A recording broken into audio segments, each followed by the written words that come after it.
All right. Yeah. Welcome back for another deep dive. You ready to dissect another first line? Always. Hit me. Okay, so this time we're looking at James Joyce, Okay. A Portrait of the Artist as a Young Man. Mm-hmm. And I'm just going to jump right in. I'll read it. Yeah. Once upon a time and a very good time, there was a moocow coming down along the road.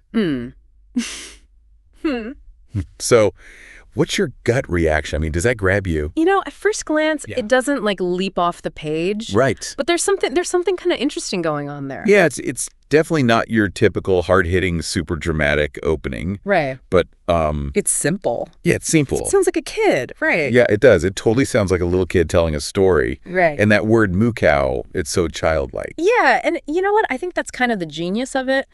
Joyce isn't just being cute here. He's giving us a direct line into Stephen Dedalus's mind. Right. We're seeing the world through his young eyes. Oh, I see what you mean. It's like we're experiencing that raw, unfiltered way that kids see things before they learn to overthink everything. Exactly. And remember, this whole novel is about Stephen's journey from childhood to adulthood, right?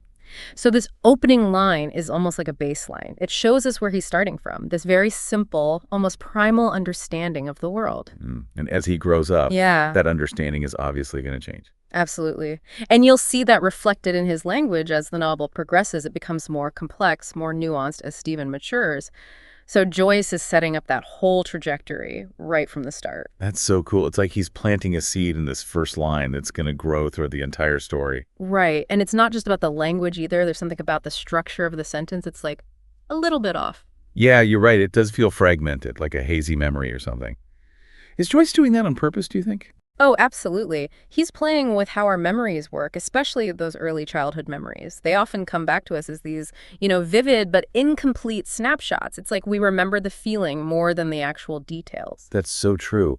Think about your own earliest memories. Are they like crystal clear narratives, or are they more like impressions? Exactly. And that's what Joyce is capturing here. It's a taste of his modernist style, this stream of consciousness that he's going to use throughout the novel. But he's giving us a hint of it right in the first line. Okay, so we've got the childlike perspective, the foreshadowing of Stephen's development, and this hint of Joyce's modernist style, all packed into one deceptively simple sentence. Right. It might not be the most quotable opening line, but it's doing a ton of heavy lifting. It's definitely a hook that gets under your skin.